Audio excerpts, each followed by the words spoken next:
Mm.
Hey, hi, good morning, or good day, wherever you are. Yeah, let's just skip that right away and get to a different background, because, yeah, that didn't look too good, did it? Yeah, so welcome. Today we're got a few things to talk about, but before we get started and moving too quick, I'm going to just turn down the music a bit. And, yeah, let's go over the chat rules. It's been a while. Didn't have an opportunity. I've been quite busy the last little while doing a few things between work, personal life, etc. So just a quick review of the chat rules. One, of course, introduce yourselves. If you're going to put a question in the chat, or if you have to enter it into the comments later because you've caught the live stream at a later date because you had one of 15 other things that are likely more important, by all means, just enter your name into the comments as well, what you do, where you're from, etc. The other thing is be civil. Okay, if you're going to collaborate and talk or whatever, no berating each other. We didn't come out of the womb knowing safety right off the bat. We've all had to learn. We've all had to gain experience. So, yeah, please, whatever you do, be civil. Now, on the other note, if you want to answer something that comes up, you see something come up in the chat, you have the right answer, and the idea on the right answer is you could prove it with some credible, reliable information. By all means, you go ahead. I don't mind discussion. On the note of discussion and the collaboration, etc., do not consider this professional advice. There's no money changing hands, no contracts being signed, so do not consider this professional advice. Consider it more the opportunity to meet, collaborate, and discuss problems more than anything else. My effort is to build a community of like-minded individuals that want to evolve through safety and make safety more than it is and more than it's supposed to be, which is, you know, to some people, just a check mark on something. In other words, oh, we got to do this, this, and this. Safety. There we go. Check. Done. And safety has to be more than that, okay? It has to be, we have to create a desire, an environment to do safety. Now, on the other note, just a couple of other things to consider. That's it for the chat rules, by the way. It's time change this weekend. And you know what? A lot of people dislike time change. They really do. I'm one of them, you know, especially in the spring where we spring forward and add an hour or throw an hour forward and we all lose an hour of sleep. Incidentally, they've found that incident rates, both at work, through traffic, everything goes up exponentially the first Monday after the time change. And that's because of usually sleep deprivation. We're pretty sensitive as human beings, and we need our sleep, and we don't do well with change to our schedules. So realistically, time change this weekend, we get an extra hour because we fall back. So great. That's great. And even our Alberta government here, where I am in Canada, there's been talk of disbanding it, getting rid of it, etc. And hey, I understand that completely. It looks like I'm a bit dark. Let me lighten up my camera just a little bit. There we go. Yeah, that looks a bit better. But realistically, you can use time change for something else. We can use time change and we can make it useful. Okay, when we switch from daylight to standard or standard to daylight, is number one, we can look at smoke alarm maintenance. In fact, the NFPA recommends that you change batteries in battery-operated smoke alarms, or if you have battery backup in your smoke alarms, that you take opportunity during that the time change to also change your batteries. It's a good thing. So while we're stuck with it, use it and use it productively and do that smoke alarm maintenance. Now, the other thing is furnace maintenance. As usual, right now it's getting colder, so if you haven't done so already, change your filters. If you're going to clean your ducts, get them cleaned. All of that other stuff. Check your thermostat, make sure it's working well, etc. Maybe you might have to make adjustments to it. Now, the other thing is, if you haven't done it so far already, outside water shut off. Okay? It's one of the things that can help with bursting pipes in the wintertime is, for those of us that live in cold environments, you know, like Canada, cold, turn off your outside water. Okay, just make sure the inside valve is turned off. And some of you, depending if you don't have bleed back, you might have to bleed your outside water as well. So, and that doesn't hurt. Coil up your hoses, move them away, you know, that sort of stuff. Now, those are my three main ones. But if you have other ideas, by all means, leave them in the chat, leave them in the comments, whatever the case may be. Things that you think would be a good, how should we say, change to do, or maintenance or something that needs to be done, as the time change rolls around, you can add it to that time change checklist. Okay? Yeah, there you go. My thoughts anyway. Now, today, as I said, is going to be about refusing dangerous, or in some jurisdictions, they call it unsafe work, and we're going to do a Q&A. Now, excuse me, just to be clear, we're going to talk about the definition of dangerous or unsafe work. Now, I'm not talking about willful negligence or just foolish things like this, where you ought to know better and you choose to take risk. That's, yes, it's dangerous work. Yes, it should not be occurring. And no, supervisors shouldn't let it go because, well, that person's been around for a long time. They know what they're doing. That also needs correction. But I'm talking about where, well, let's just get into it and talk about what it is. Okay. Now, there's some different definitions across jurisdictions. So the most important thing, and I've left links in the description below, so you can, by all means, have a look at those links as well. I would say stick around for the rest of the live stream, but you can have a look at those links as well for your jurisdiction. And if you haven't,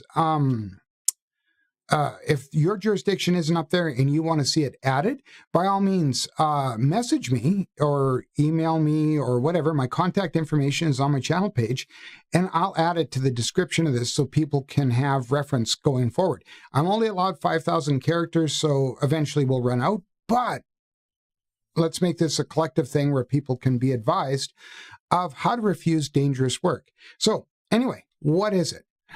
Now, here in Alberta, it says when you're exposed to or being exposed to an undue hazard while performing the tasks. Now, undue hazard in relation to an occupation includes a hazard that poses a serious and immediate threat to the health and safety of a person.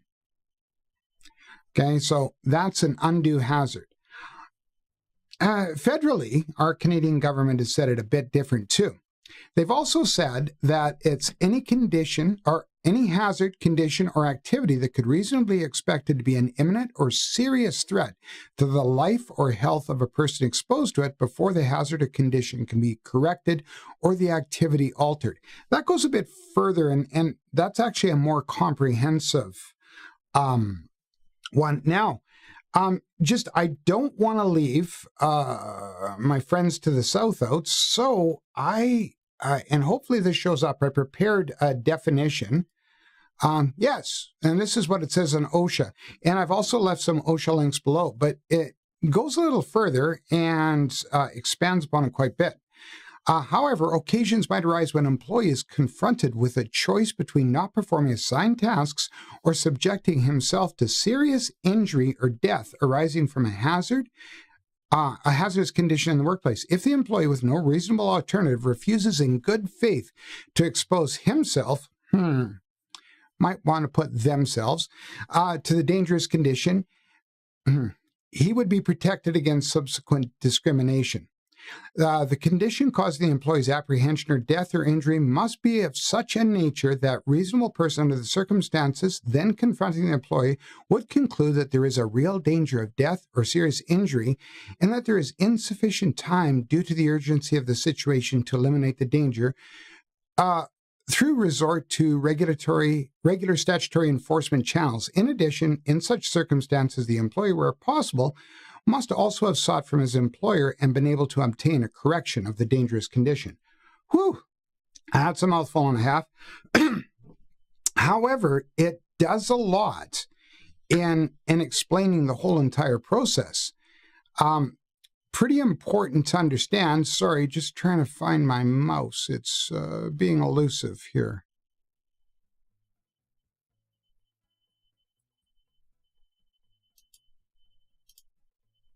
There we go. We need to make it simple. And so part of the reason when workers are being exposed to unsafe or dangerous work and unsure of what to do, often it's because there's not a good awareness. There's not a process in place. And like anything else, if you want to create desired behavior, then what you have to do is provide standards.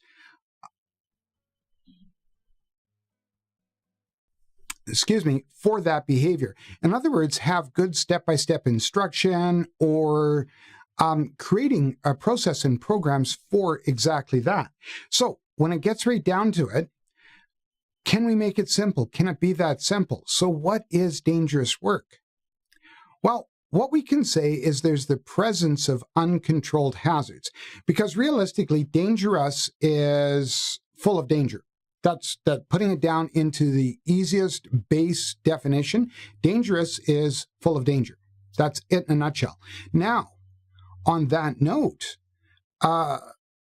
unsafe is not safe, plain and simple. So the easiest way to determine both of those is the presence of uncontrolled hazards. But we have to understand, do those hazards pose an immediate and serious threat to the health and safety? And let's look at major health and safety. Part of the problem where a lot of legislation has been changed or processes have been changed, especially in the last 2 years, in case you can't figure out, the advent of the plague. So, because really and truthfully, we have to look at it, that's likely, it's undetermined if it's occurring at work, and we want to make sure that we're looking after hazards in the workplace and controlling hazards in the workplace that pose that immediate and serious threat. Now, the other thing is, the other way is to understand it this way. Continuing to work would result in an injury or fatality. I'm not talking about a paper cut. Okay, I'm not talking about where someone's a little cold or a little too hot or whatever. Those are minor issues and often discomfort. I'm talking about where the person would have to miss work to seek medical aid and likely be off for a prolonged amount of time, okay, or worse. So that's the way to look at it. The other thing is it going to cause severe damage to property or the environment? Okay, often what happens is people think, well, it might wreck this door or it might cause a problem with the concrete outside. Realistically, if there is a hazard that's going to cause serious property damage, if people are also present, chances are it's going to cause serious people damage. So there we go. Can we make it simple? When we're doing up our procedures, processes, creating an awareness in the workplace, make it simple. Keep it in its simplest terms. That way, people are more apt to follow it. Now, the next thing to consider, okay, what's uncontrolled? Okay, a lot of times out of control, we have to understand and go back to the hierarchy of controls. Uncontrolled means that utilizing the hierarchy of controls hasn't been done, it's not present, or those controls aren't working. Now, obviously, number one, of course, is elimination. Eliminating the hazard. You may or may not be able to eliminate the task because the task is required for you to turn out that service, turn out that product, do what you need to do in effort to meet the goals of your business. Okay? So, the first thing, substitution. Can we substitute the hazard for something else? If we're using extremely caustic chemicals and all of the controls that we put in place through engineering controls, administrative controls, PPE, etc., still put the person at a high risk, can we substitute what we're using, what we're doing?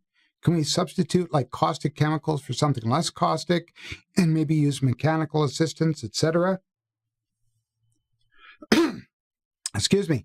Now, the next thing, of course, is engineering control, that idea of putting a barrier between the worker and the hazard, whether it be guarding on machinery, Lexan, plexiglass, using brand names, but anyway, screens,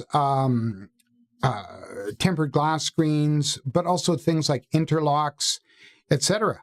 Now, using these, are these engineering controls present? Are they malfunctioning? Are they not working? Or when we look at it, if one or more is added, would it reduce that hazard? So if it's something that requires engineering controls and, it's just too expensive, doesn't count. The idea is to reduce the risk to the worker performing the work. Now, the next thing is administrative controls. Administrative controls, as a quick explanation again, are things that influence worker behavior. It could be as simple as different color lights. Green means go, red means stop. Those are administrative controls. Okay, buzzers, but also signage, hearing protection worn beyond this point, outbreak status, masks and gloves must be worn, etc. Those are in administrative controls, but also things like worker training, safe work procedures, the establishment of safe work practices, utilizing original equipment manufacturer instructions. All of those are administrative controls, even to the point of scheduling the work at optimal times. If the work requires daylight, obviously, well, we're not going to do it in the dark. Even if we decide to use lights as engineering controls and it still doesn't give you that optimal safety, there might be that need to reschedule work and redo shifts. All of those are administrative controls. Okay, and the final one, of course, is PPE. Now, PPE is the lowest on the hierarchy of controls for obvious reasons. It's right next to the worker. They are fallible. They do break down, wear out, etc. I've done videos on do hard hats expire, etc.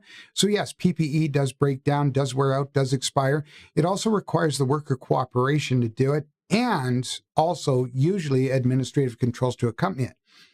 Now, the other thing is all of the controls may be used in conjunction to reduce the hazards. So if there's hazards present and adding additional controls is going to control the hazard, then you know what? You might want to, and once again, this is just a suggestion. This is my advice, not professional advice. This is advice I'm giving you in passing, that you might want to write it into your health and safety program exactly what constitutes dangerous work.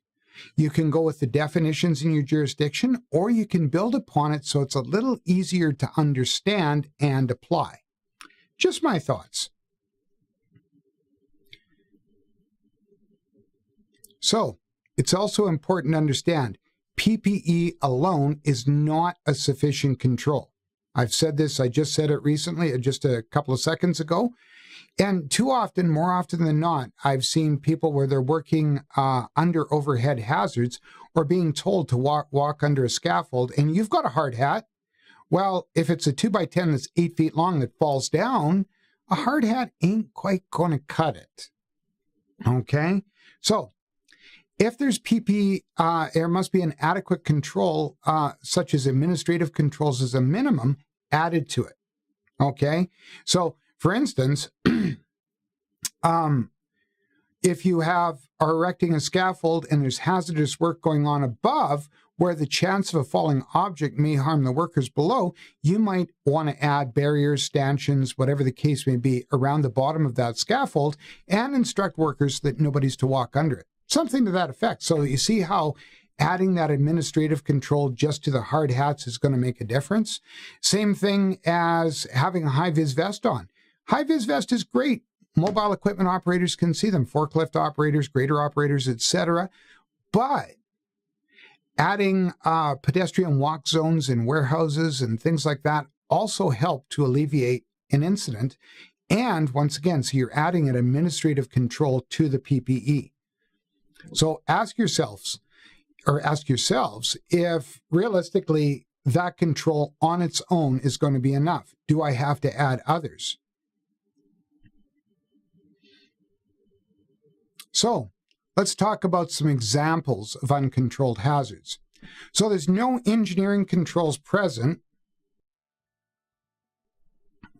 where one or more would significantly reduce a hazard. So if there's an opportunity, and we saw it happen during the plague, is that there was, of course, people didn't understand, and I don't care about what the science says now, but I'm using it as an example. There was concerns by retail workers, etc., especially cashiers, and so there were Lexan and plexiglass barriers put up as a result to reduce transmission. Okay, so once again, employees stepped forward, said, we don't feel it's safe. The science wasn't quite there to prove it at that point, so engineering controls were present and put up to significantly reduce the hazard, regardless of what was going on. Same thing if you have machinery and you notice that you want to engage the guards first before the machinery is working, then what you might want to do, and often things like presses, etc., are going to require a guard to be put down before the actual press will activate. Things like that. Notice a simple one right now, a simple, easy one to consider is for an engineering control with an interlock is putting your foot on your brake before the vehicle can be put in gear. Okay, now I understand and realize, just as a quick caveat, and it's come to mind, I understand that some developing countries don't have these opportunities to refuse dangerous work. But one of the things that you can do as safety professionals is make suggestions, work on awareness campaigns, and make change. Because in Canada, here, and in the United States, it was no different. Dangerous and unsafe work was allowed to continue until awareness was brought forward and people were persistent. So maybe you can make the change. Not sure. Now, the other thing is, and this was a question that was put to me a while ago, is if I'm not trained and adequately trained to do the job,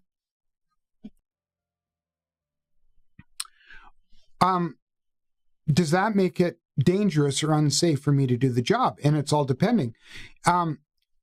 Would controlling the hazards require additional training? Like, say, for instance, you can't throw a fall protection harness and lanyard at somebody saying, hey, you got to work way up there, just wear one of these. No problem.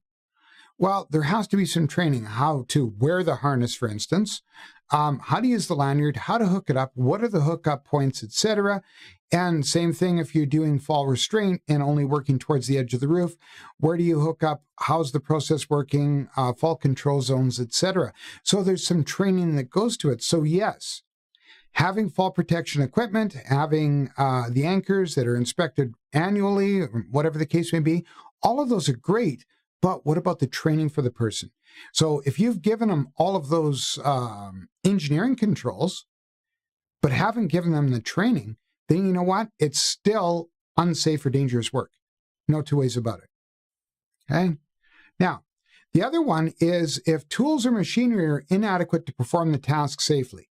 Okay? And you know what? I see it time and time again. Shorter step ladders are lighter. So people will bring a short step ladder in and then stand on the top of it to do work. And realistically, once again, do not use the top step, or some ladders even say do not use the top 2 steps as steps. And so once again, if that's all your employer's given you and the work that you have to do is going to require you to stand on that top rung, refuse it. Okay, plain and simple, because it's inadequate to perform the work safely. Or you go to grab an angle grinder and the guard is off. Okay, once again, until the guard's put back on, you know what? Refuse to use it. Plain and simple, because those safeguards are not there. If safeguards have been removed or circumvented, it's a hazardous situation. No ifs, ands, or buts about it. Okay, same thing as if machinery isn't working properly or is in disrepair, like frayed cords, poor power, automatic shutoff doesn't work, for example, then same thing. I've walked in and inspected work sites where I've seen the bay doors. I've seen controls taped. And one of them was like the duct tape. They took and put the duct tape with a nut over top of the stop switch, and what they would do is they would take it off and the door would move, and then they'd re-duct tape it because the switch was broken. Fix the switch. Okay? That's hazardous work. Don't work around it. Okay? Same thing as if there's inadequate PPE for the task. One of the things that occurred in a lot of long-term care homes is they found that they had to really stock PPE at the advent of the plague because there wasn't enough PPE for the task. And depending on what it is, if you're working in an environment where you, the employer, is providing ear protection, disposable earplugs, disposable N95 masks for working in, say, a cabinet making environment, by all means, if that's what you're doing, make sure that you're storing it properly and supplying enough. Okay, one of the things I've seen is people limiting how many disposable earplugs somebody can take, because you're not supposed to, once you remove them, you're supposed to throw them away. You're not supposed to reuse them. Okay? That's just plain and simple. But with they've saying, no, you only get one pair a day. Oh, for goodness sake. Now, the final case, of course, if there's still a presence of uncontrollable hazards. Now, a lot of situations that, say, for instance, emergency services, firefighters will have to work where there's uncontrollable hazards, but they have such a high level of training and equipment, etc., they will still even pull out and let the building burn. So if there's still a presence of uncontrollable hazards, well, we'll just do it quickly. No. And I mean, we could think of a myriad of examples. If somebody on the chat right now has got an example, by all means, let's just take a quick look. Oh, we've had a few viewers come and go, so, oh well, there you go.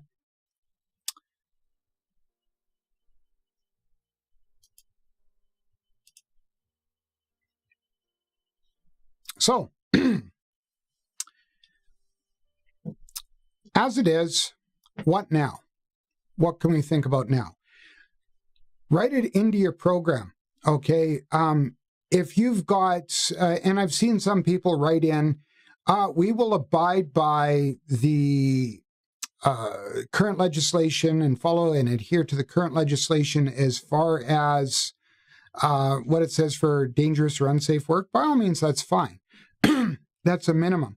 But what if you want, and you see it constantly, or people are coming and refusing what they think is dangerous work, but it's not dangerous, or people are allowing themselves to be in a dangerous environment because they don't know.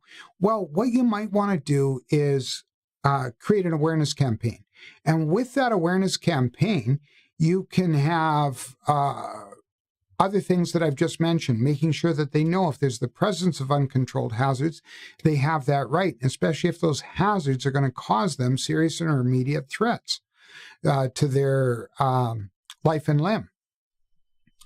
Now, the other thing is to engage your health and safety committee. I've said it before, time and time again, that the health and safety committee is pivotal for a good, robust health and safety program and embracing, and I'm starting down the road of talking about health and safety management systems. They're an integral part. They're the linchpin of a successful and well-functioning health and safety management system. So engage your health and safety committee.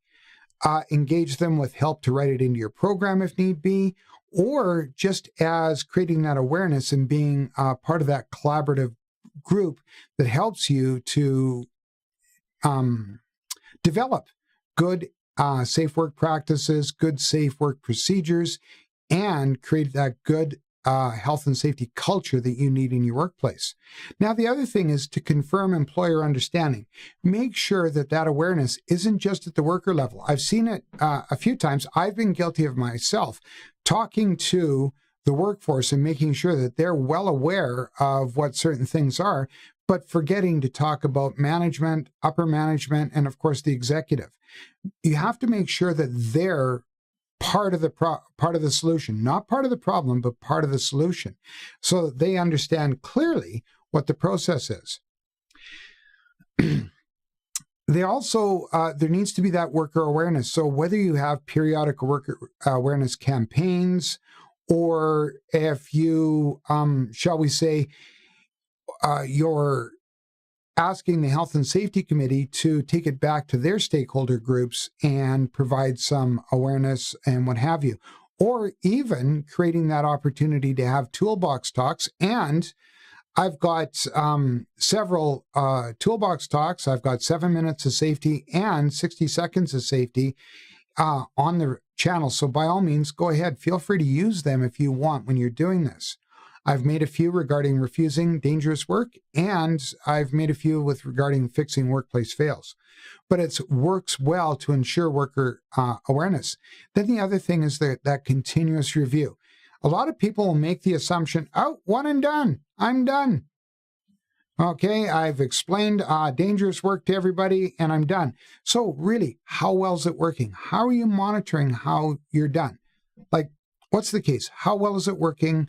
What are you doing well? What are you not doing well? So it's important to constantly evaluate and constantly check what you're doing, because health and safety is circular. It's not linear, okay? A lot of people think it's point A to point B and we're done. It's not. Think about the Deming cycle, for instance, plan, do, check, act, or other ones that I've also illustrated on my channel, is that once we're done something, the evaluation process begins. And that's also part of what your health and safety committee is good for, helping you to evaluate what you've put in place. So now, at that point, we got to look at the process. What are we doing? Now, I've talked about the whole process. Just a quick review on refusing dangerous work. This is a commonality amongst most jurisdictions, but make sure that you're aware of it, what happens in your jurisdiction. Number one is to ensure safety first. What happens a lot of times is workers will go, it's unsafe, and bolt, and leaving that unsafe condition still present where others might be exposed to it.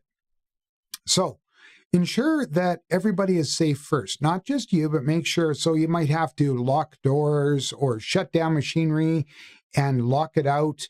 You might have to barricade an area, etc. But make sure that nobody else is going to be put at risk while you're doing that, while you're refusing this dangerous work. The other thing is you're always going to have to advise your supervisor or the employer's designate who's monitoring the work that you're doing, etc. You want to let them know that this situation is dangerous or unsafe. Now, a lot of times, the employers may correct it right away. They may say, okay, go get whatever you need to do and fix it, whatever the case may be. Most often, what's going to happen is the next step is going to be investigate it, inspect it, and then, of course, during all of that process, your cooperation is needed. Honestly, it is. You cannot expect that the employer is going to just do what they're going to do without your presence being there, okay, or being part of the solution. The other thing is, during an investigation or inspection, you may choose to sit things out, or the workers may choose to sit things out. But the best practice, and often required in jurisdictions, is that workers that are familiar with the work and the tasks being performed have to be part of that investigation and inspection process. So once again, if that isn't part of the requirement in your jurisdiction, a good best practice is exactly that. Don't just say as the supervisor, it's okay, I'll go have a look at it. Have another worker there that's familiar with the work to give it integrity, okay? That way that you're honest above board and beyond reproach, because you can say, yeah, Joe chose to sit this one out, so I took Sam. Sam is also involved in that work, and Sam's quite knowledgeable, and we inspected it and investigated together. Now, the other thing, just hang on, I got to get a drink.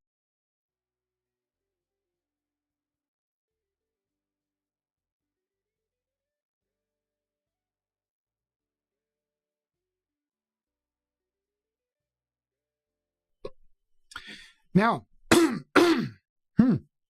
excuse me. The other thing is it's important to advise the Health and Safety Committee. Depending on your jurisdiction, some require that the Health and Safety Committee be made aware right away, okay? And even before the investigation and inspection begins, in fact, some jurisdictions require the Health and Safety Committee to be part of it, or at least at minimum reviewing the findings afterwards. But no matter what, advise the Health and Safety Committee, because they also might be helpful in providing workers who are familiar with the tasks as well. But investigate the process. And then either corrective action is going to take place, or it might deem to be safe. Now, the other thing is, if it's been deemed to be safe, the next question is there an appeal? Oops, I'm going to go back to that. Took off. But anyway, is there an appeal process? Sorry, the slide takes off. Is there an appeal process in place either allowed by your jurisdiction in the occupational health and safety legislation or law, or have you wrote it up as a good best practice to do within your program? Some jurisdictions that employ that best practice approach will have it written up that a lot of different ways. It might be that it's reviewed by both union and worker member or employer membership and reviewed and come to a conclusion. There might be a calling in of a third party. It might be that the OHS legislation or legislators, the authority having jurisdiction, is called in to inspect and review. Either way, when they make a ruling, usually that means the worker goes back to work or the employer is ordered to correct it.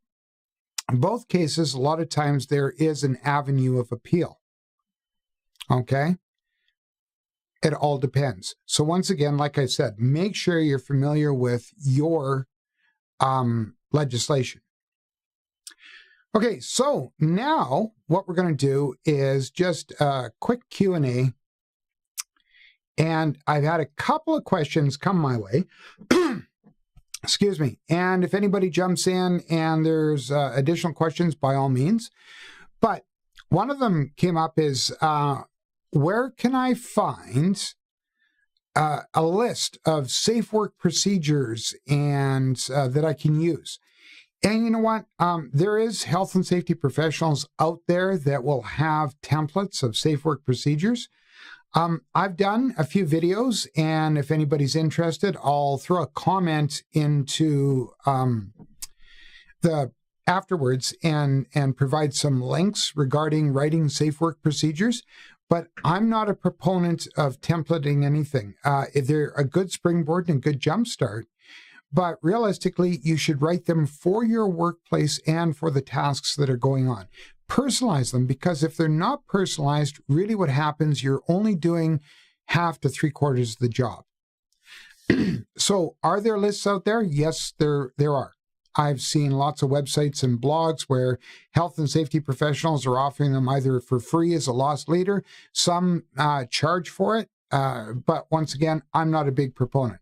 I've made, like I said, lots of videos regarding how to write them and how to do the research to create them, etc., and some of the sources where you can go to get material, good material to write them.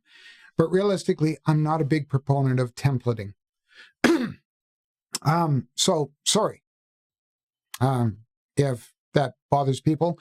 I'm just not. I've wrote all the ones for the different organizations. Yes, I've grabbed stuff and then started pulling and adding and taking away and coming up with something afterwards. So there's no worry about that. No worry about taking somebody else's work, provided you give them credit, and then personalizing it to your workplace. By all means, it's more efficient.